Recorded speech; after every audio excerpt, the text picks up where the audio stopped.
اور میرے آقا علیہ الصلوۃ والسلام اس مقام پہ امام مسلم نے اس حدیث کو نقل کیا، فرمایا کہ میرے آقا فرماتے ہیں من قال سبحان اللہ و بحمدہ فی یوم 100 مرہ حطت عنہ خطایاہ، جو دن میں 100 مرتبہ یہ تسبیح پڑھتا ہے رب ذوالجلال اس کے گناہوں کو معاف فرما دیتا ہے۔ اگلے لفظ سنو، حضور فرماتے ہیں وَإِن كَانَتْ مِثْلَ زَبَدِ الْبَحْرِ،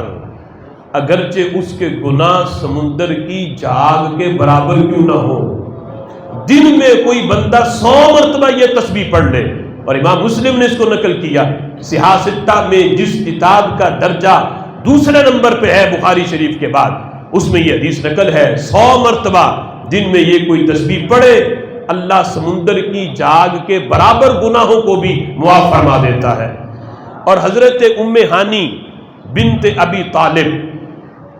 رضی اللہ تعالی عنہا آپ فرماتی ہیں کہ ایک مرتبہ میرے قریب سے رسول اللہ صلی اللہ تعالی علیہ وسلم گزرے تو میں نے ان سے عرض کی یا رسول اللہ صلی اللہ علیہ وسلم میں بڑی کمزور ہو چکی ہوں، بڑھاپا ہے، میں زیادہ دیر کھڑی ہو کے عبادت نہیں کر سکتی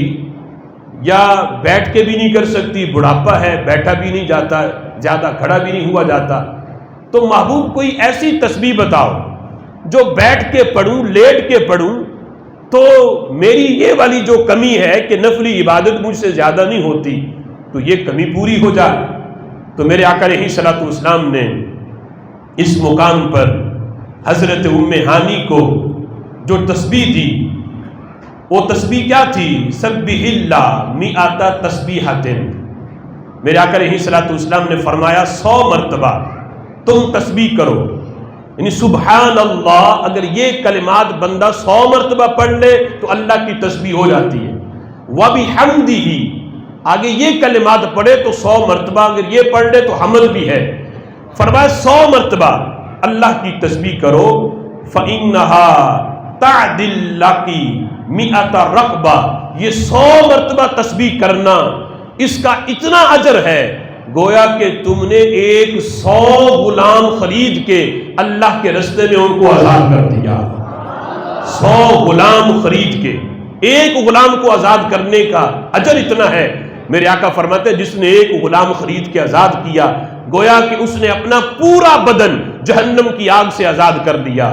ایک غلام کا جب اتنا اجر ہے اسے آزاد کرنے کا تو تصور کرو جو 100 غلام آزاد کرے اور ہر دن میں کرے، دن میں 100 مرتبہ اگر کوئی پڑھے تو یہ اجر ہے، تصور کرو جو دن میں 1000 بار پڑھے تو اللہ اسے کتنا اجر دیتا ہوگا۔ یہ وہ معمولی معمولی نیکیاں ہیں، چھوٹی چھوٹی، بڑی نہیں، جن کے لیے کوئی وقت نکالنا پڑے، جن کے لیے الگ سے کوئی ٹائم نکالنا پڑے۔ بندہ اگر سفر کر رہا ہے تو سفر میں جاتے جاتے بھی یہ تسبیح پڑھی جا سکتی ہے، پیدل چل رہا ہے پھر بھی تسبیح پڑھی جا سکتی ہے، دکان پہ بیٹھا ہے پھر بھی یہ تسبیح پڑھ سکتا ہے۔ ایک تو نیکیوں میں اجر و ثواب بڑھ رہا ہے، دوسرا جہاں بیٹھ کے پڑھے گا وہاں بھی اللہ خیر و برکت عطا فرمائے۔